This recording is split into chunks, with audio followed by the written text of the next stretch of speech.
Harare is Zimbabwe's capital city. Founded in 1890 by British colonial settlers, this city used to be known as Salisbury when the country was called Rhodesia.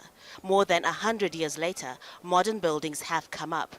But you can still find hidden gems from the past, historic buildings that give Harare city its character. Some of them have been well preserved, showing architecture that's rich in cultural history.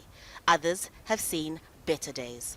Globally, any city, its history is captured in its buildings.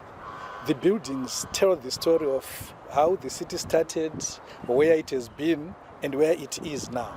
So it is absolutely necessary that historic buildings are not only preserved, but are also kept in a manner that captures as much of that history as is possible.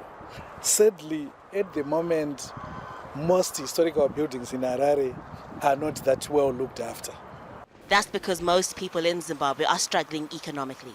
There is high unemployment. Many people live hand to mouth.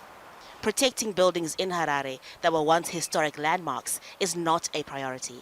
Queen's Hotel, one of the first hotels in the city, opened in 1899. People now rent space in it to sell their goods.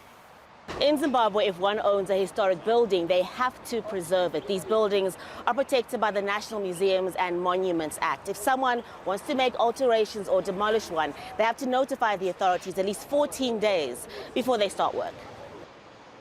But some people do destroy old buildings or renovate them without permission to make room for new developments. It's estimated more than 2 million people live in the capital, and Harare is still growing. Once someone alters or demolishes a building, we have a fine of 2,000 to 5,000 US per any other work which is done before they consult us for expertise. We allow renovations, alterations, but through the curator of historic buildings. Ranch House College, built in 1899, is still standing. Once a residential home, it's now an educational center and one of the oldest buildings in the city. For historians fighting to preserve more than a century of architectural culture, old buildings like this one are proof cities can grow and develop, but not at the expense of their history. Haru, Mutasa, Al Jazeera, Harare.